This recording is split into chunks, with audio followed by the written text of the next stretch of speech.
Studying and preparing is vital to success in exams. It is, however, difficult to know how best to manage your preparation period until you have some experience. Hello everyone, this is Neha, and in this video I will share some ideas based on my experiences and some experts' opinion to help those still quite new to exams. Some of these tips sound like common sense and relate to the importance of looking after yourself. Others are more about how you do your studying. So, both types are important and will help you to both study better and perform better in the exams. First time that you should always remember that start your revision early. There is no substitute for starting early with revision. So you need to give yourself enough time to review everything that you have studied and make sure that you understand it. Or you can also read around the subject or ask for help if you are struggling. Last minute cramping is much less productive. Ideally, review each subject as you go and make sure that you understand it fully, as this will make revision much easier. So ultimately, the best tip is to study hard and know your subject, and starting early is the best way to achieve this. Point number 2. Organize your study time. You will almost certainly find some subjects easier than others. So you will have also find that you have more to revise for some subjects than others. It is worth taking the time to plan your revision and consider how much time you might need for each subject. It is also helpful to consider when and how long you plan to spend studying each day. How much time will you be able to manage each day, and what other commitments do you have during your study periods? Plan your revision to ensure that you use your time to best advantage. When is the best time of day for you, like morning, afternoon, or evening? Can you do more reading at particular times? This will help you to plan broadly what you intend to do, although you should always make sure that you leave it flexible enough to adapt later if circumstances change.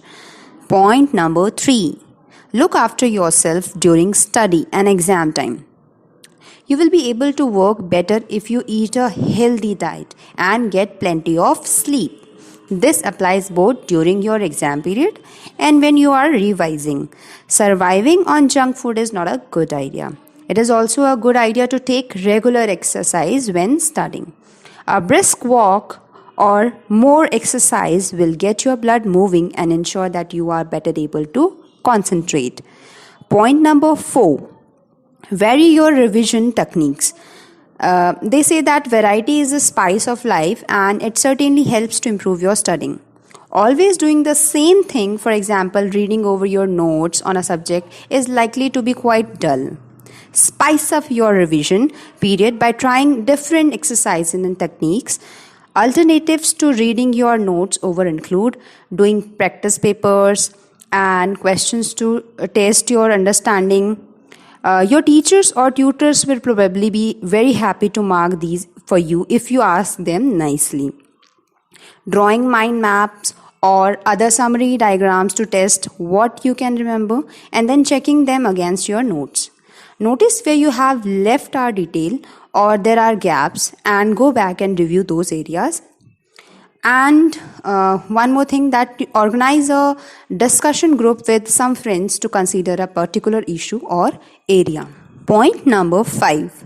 Vary your location. Changing the location in which you study, for example, your room, the library at school or college, a quiet cafe, or someone else's house, is also good. Research has found that this can help to improve memory retention. It is not clear why, but the suggestion that the brain make connections between the background and what you are studying. More different connections make things easier to remember. Point number 6. Take regular breaks. You cannot work solidly for 8 hours. In fact, it is very hard to work in a concentrated way for more than about an hour. You may find that some days you can do more, but mostly 1 to 1.5 hours is likely to be your limit before you need a break. So take 10 minutes periodically to go and get a drink and walk around a bit. Point number 7. Know your exam.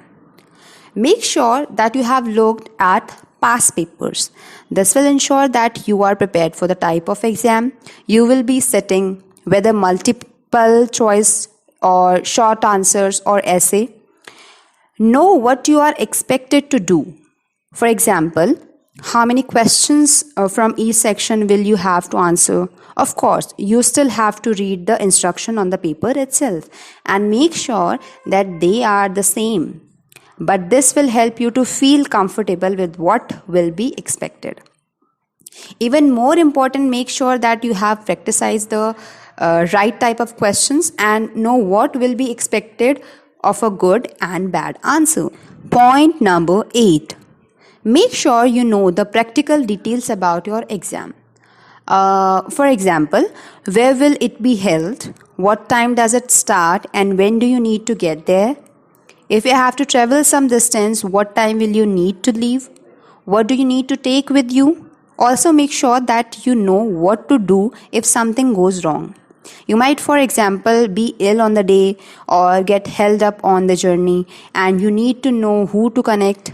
Take a bit of time, at least a week beforehand, to make sure that you know the answers to all these questions. This will help you to stay reasonably relaxed and ensure that you know what to do if something goes wrong, as well as minimizing the chances of something going wrong. And finally, we all have different ways of working, and that includes preparing for exams. As you get more experience in taking exams, you will find the ways that work best for you and learn how best to prepare. In the meantime, these tips should give you a good starting point for study. Good luck!